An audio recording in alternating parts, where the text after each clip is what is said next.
So there have been probably several important adults in my life or influential adults in my life throughout my life, but one right now that comes to mind is currently my trainer.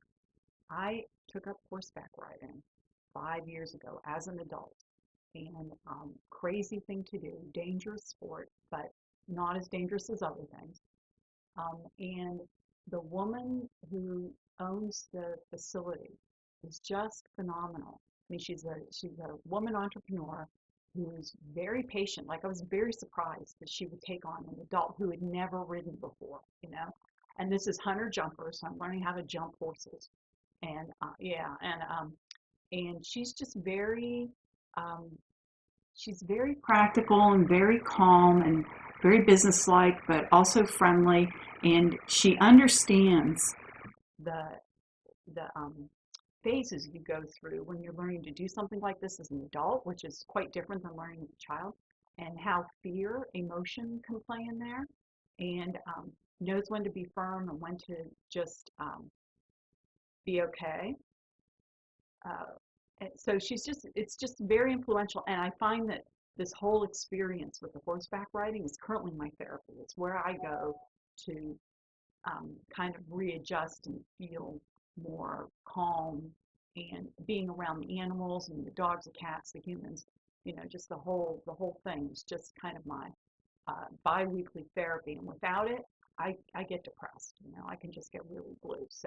So I would say right now, an adult and she's 70, so she's a few years older than I am, and she's still competing. I mean, so that's another thing about her is that she's still competing at, you know, fairly high level, and she's jumping these horses. So um, yeah, so it's just really great that she's in my life, and I feel really blessed that she's in my life right now. So that's the current adult who's very influential. Okay, so influential, your trainer, she's inspiring. Hmm. Actually, you're at an age where you think that you are going to be afraid of any and everything as far as health wise goes, and she's bringing out the best in you. Hmm. It's also part of your therapy because you're around animals. You're also with someone who understands what you're going through as far as the phases of learning how to horse train. And so it's been, I guess, the best thing for you at this phase in your life. Yeah, yeah, that's right. It's been great, actually.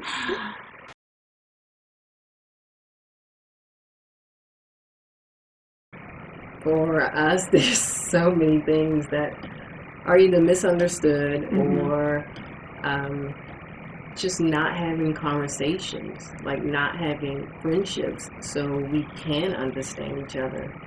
And I didn't start really having these conversations until college, because Hmm. in college is everybody um, from everywhere. Hmm. And so we are able to have these conversations where we can talk about things we that people would feel like they are afraid to say something. They want to know, but I don't want to say it wrong, and I don't want to offend you. Hmm. And when you create a bond of friendship, you automatically know where that person is coming from.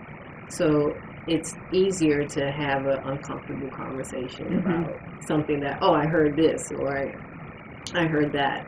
Um, one of the first conversations were interesting. One of my friends, he's like, oh, I heard like white people smell like dogs. I heard black people stink. I heard this person stink, that person stink. And I was like, well, gee, after a while, everybody's stinking. Like, what's going on here? So, like, to someone who don't know him, they were like, oh, that's offensive.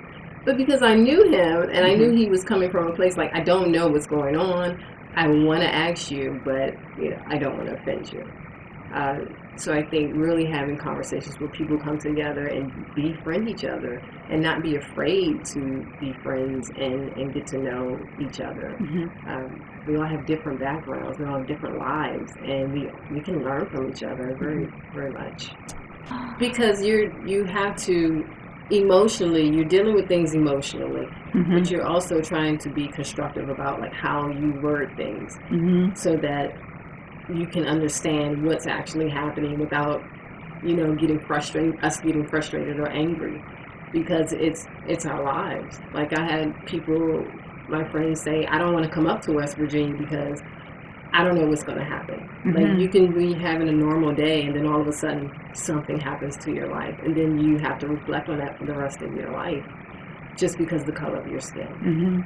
And it's just unfortunate where you always have to be on guard, throughout your life like that. I think a lot of things that people don't understand about our culture, especially with work, like the institutionalized racism. Yeah. We deal with that tons of times. I even got to the point where I was depressed. I was working at a job and my boss just did not like me. And then my director admitted that she has issues with race, but he says, I can't let her go because I need her. So it was either like I have to leave or, we figure out some middle ground here. But she already was like after me. And so you go to work every day, you're depressed, you're paranoid, and you can't get much done. When I want to do training, she would deny training, so I would have to go through another supervisor to get training. If you don't get trained, guess what? You're not getting more money. You're not getting promoted. Yeah, right. So this happens all the time where it's like you look at the hierarchy at jobs and you start to see at the lower end, there's like people of color more than you would see in the higher CEOs, directors, and furthermore. And so you go home exhausted. You can't do anything. You can't hang out with your friends. You're tired. Yeah. It corrupts your entire life just because.